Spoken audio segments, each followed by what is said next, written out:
The thief who robbed the merchant, यानी चोर जिसने एक व्यापारी को लूटा। इस कहानी को हम समझते हैं हिंदी में और इसका सीखेंगे हम ट्रांसलेशन। वन डे, एक दिन, a rich merchant went to the Birbal and complained to him that his house was robbed. Merchant यानी एक अमीर व्यापारी, went to Birbal, went यानी जाना, and complained शिकायत करना, किसे किया? to him, बिरबल को, that his house उसके घर पर क्या हुई है? चोरी। robbed मतलब चोरी करना, लूटना। He also told him that he suspect, उसने ये भी कहा कि suspect यानी शक होना, या फिर आप कह सकते हैं संदिग्ध होना, है ना। तो suspect करना one of his servant, उसके एक नौकर पर उस पर शक है। To have robbed the house, Birbal को जाके उस व्यापारी ने कहा कि मुझे एक नौकर पर शक है जिसने मेरे घर को लूटा हो सकता है। Now, Birbal went to the merchant's house. Birbal फिर उस व्यापारी के घर गया। Rounded up all the servants. Rounded यानी अपने पास बुलाना, सबको इकट्ठा करना। And asked them who robbed the house. और उनसे पूछा कि किसने घर को लूटा है या किसने चोरी की है। As expected, जैसे उम्मीद था, the robber did not come forward. वो आगे नहीं आया। forward यानी आगे आना। to confess his crime. confess his crime यानी अपराध स्वीकार करना। तो उसने क्या नहीं किया? वो आगे नहीं आया, जिसने चोरी की थी वो सामने नहीं आया और अपना अपराध उसने स्वीकार नहीं किया। Birbal then handed a stick to each servant. Handed यानी सौंपना, ठीक है, कोई भी चीज़ सौंपना। तो बिरबल ने क्या किया? सबके हाथ में लकड़ी दी। And told them that the robber stick will grow, और उसने कहा कि ये जो लकड़ी है, जो भी चोर होगा उसकी लकड़ी जो है वो ग्रो करेगी। ग्रो यानी बड़ा होना, है ना। वैसे तो प्लांट उगता है, हम क्या क्या कहते हैं? ग्रो होना।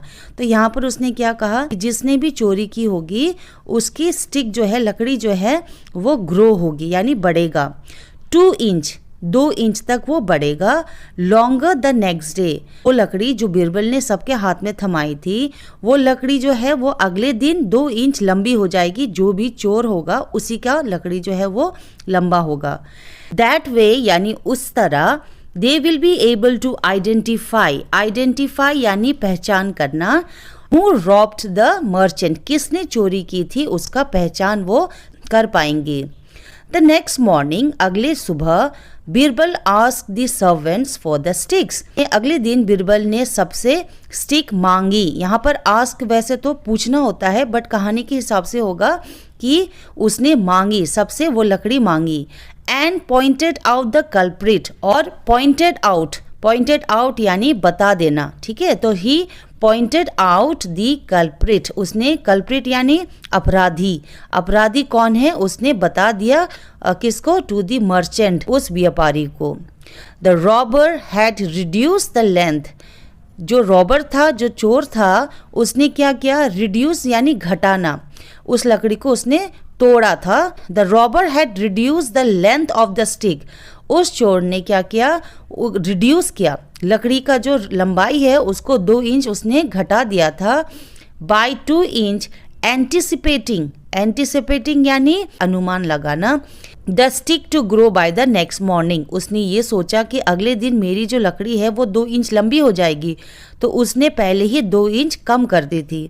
तो उसने ये अनुमान लगाया कि हो सकता है कल मेरी लकड़ी जो है वो लंबी हो जाए, तो उससे लिए उसने पहले ही 2 इंच छोटी कर दी थी।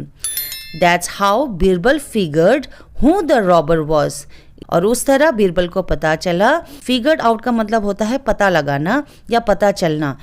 तो उस तरह बिरबल को पता चला कि कौन वास्तव में चोर था।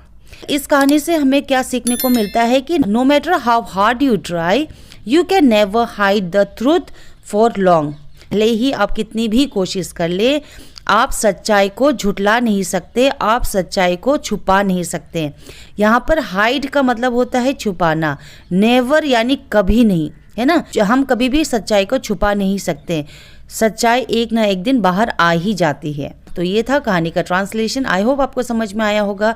ऐसे ही कहानी को समझने के लिए और ट्रांसलेशन सीखने के लिए, इंग्लिश सीखने के लिए इस चैनल को ज़रूर सब्सक्राइब कर देना। Thank you so much for watching.